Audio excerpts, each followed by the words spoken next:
Migalabaကျွန်တော်ချစ်တဲ့အမိမြန်မာနိုင်ငံရဲ့လူငယ်လူရွယ်လေးများကိုလေးစားပါတယ်အခုဒီနေ့ share လုပ်ပေးချင်တာကပေါ့နော်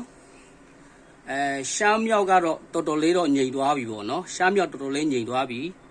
နော်အခုမညိန်တာကနော်ရခိုင်နော်အေးဒီနော်ရခိုင်ထွန်းမီနိုင်စီဟာလာတော့မယ်လို့နော်ရခိုင်ထွန်းမီနိုင်စီကြိတ်တော့မယ်လို့ပဲကျွန်တော်ပြောချင်တယ်နော်ဟုတ်ပြီလားအဲ့ဒါအခုရှမ်းမြောက်မှာတော့အခုကိုကလည်းညိန်သွားတယ် MNDA လည်းညိန်သွားတယ်အခုတောင်းပလောက် TNL လည်းညိန်သွားပြီနော်ရှမ်းမြောက်တော့တော်တော်လေးညိန်သွားတယ်နော်အခုမညိန်တာကပါလေရခိုင်နော်ရခိုင်အေးနော်ရခိုင်ဖက်ကတော့ဘာတန်မှမကြားသေးဘူးနော်အဲ့ဒါကတော့မြန်မာတမတော်ကကြိတ်လိမ့်မယ်လို့နော်ကြိတ်လိမ့်မယ်နော်ဝေဟီရေချောင်းကုန်းချောင်းလေချောင်းတွေကြိတ်လိမ့်မယ်လို့နော်ဟုတ်ပြီလားအဲ့ကြောင့်ရခိုင်ခေါင်းဆောင်တွေပေါ့နော်ဘူကျူထုမိနိုင်ကိုလည်းပြောချင်တာကဟလာခုနလိုပေါ့နော်ကိုလုံနေတဲ့ဟာကကိုရဲ့ရခိုင်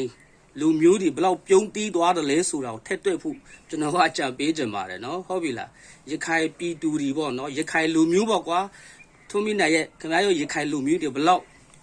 တေသွားပြီလေနော်ဘလောက်ပြုံးတီးသွားပြီလဲဆိုတဲ့ဟာတော့ထက်တွက်ပါလို့နော်ဟုတ်ပြီလားအခုရခိုင်ကအခုညီချိုင်းလမ်းစီလဲအတာမကြားသေးဘူးနော်ဟုတ်ပြီလားဘာပြီးညီချိုင်းလမ်းစီကြတော့နိုင်ငံတော်ကာချုပ်ကမြေးရတကားဖွင့်ထားတယ်နော်ညီချိုင်းရဲ့လမ်းစီကိုတွားလိုက်တော့ခုနလိုပေါ့ရခိုင်အမျိုးတွေခုနလိုပေါ့နော်တော်တော်လေးတက်တာမှာပေါ့နော်မဟုတ်ရတော့ဟုတ်လားကျွန်တော်ထင်တယ်လို့ပေါ့နော်